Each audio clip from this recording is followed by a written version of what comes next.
Улица Каюма-Насыри на целый день превратилась в большую историческую площадку. Здесь презентовали родословные, провели детский сабантуй, и большинство гостей пришли в национальной одежде.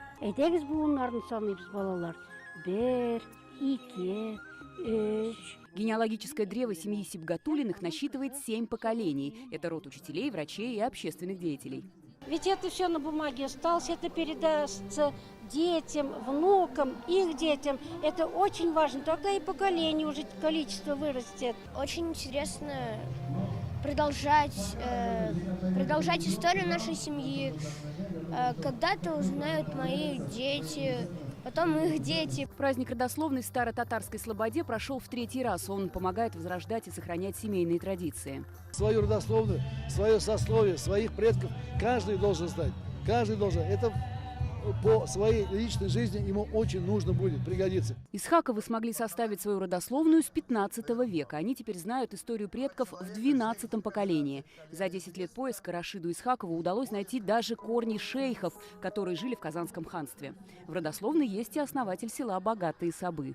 Я это делаю ради наших будущих поколений, потому что, я думаю, прежде всего они должны знать. Память и семейные традиции хранят и Макаровы. Каждые выходные, когда нам удается собраться вместе, мы играем в баскетбол. Мы играем все вместе в баскетбол, у нас мама очень активная.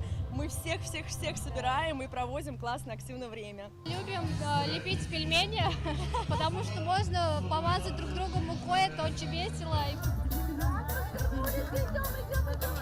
На фестивале развернулся детский сабантуй. Этот праздник очень веселый. Сегодня я пришла со своими родителями. Здесь очень много разных конкурсов. Также есть разные мастер-классы. То, что мне очень нравится. Я принимала в этих пупытах. Мы издали рисунки, нам давали подарки. Любимая бабушка всех юных телезрителей, ведущая программы «Куштанач» на Шаян ТВ, провела для маленьких гостей викторину.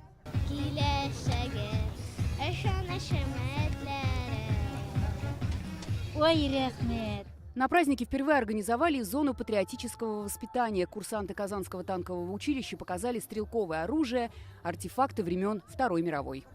Светлана Звонарева, Алия Сабирова, Ленар Хузяхметов, ТНВ, Казань.